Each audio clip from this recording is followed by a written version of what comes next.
The US hasn't turned to Russia for help in the investigation so far, despite Moscow expressing its readiness to assist. Let's talk about why that might be then with Peter Zalmayev. He's from the Eurasia Democracy Initiative. Hi there, Peter. Thanks for being with us. What might Russia be able to do in getting to the bottom of the attacks, do you think?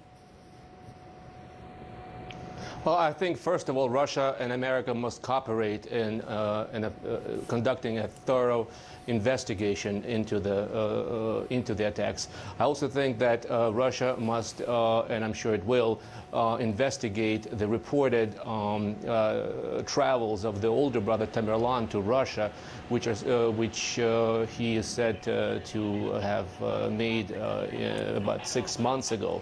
So flight logs have to be looked at, and it must be investigated where Tamerlan went in Russia and who he contacted while there. I mean, there's a school of thought among a number of security experts that the bombings have bridged a gap between Russia and the US and that they both therefore share the same terror threat. Are there a lot of key similarities?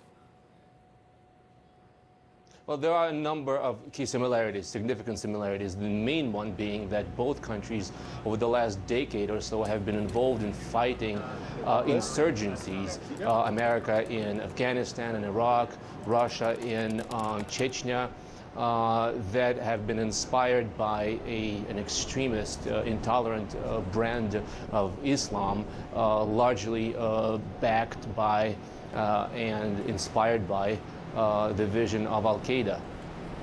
What does the North Caucasus link in these attacks tell us about global terrorism? Well, it tells us that, well, should the North Caucasus link in this case be proven, it tells us that global jihad, the global jihadi movement really knows no geographic, economic, or social boundaries. It enters into the hearts and minds of young people, such as what we saw in September 11th attacks, and what is being said now about these two brothers, whether they were linked or not. These two young men were quite bright. They got scholarships to attend prestigious universities, and still, if that is proven, they may have been brainwashed into committing such heinous crimes. Well, the trouble that's existed in the Caucasus has been mostly localized these days. What would extremists connected to that region have to do with the US in this day and age in 2013?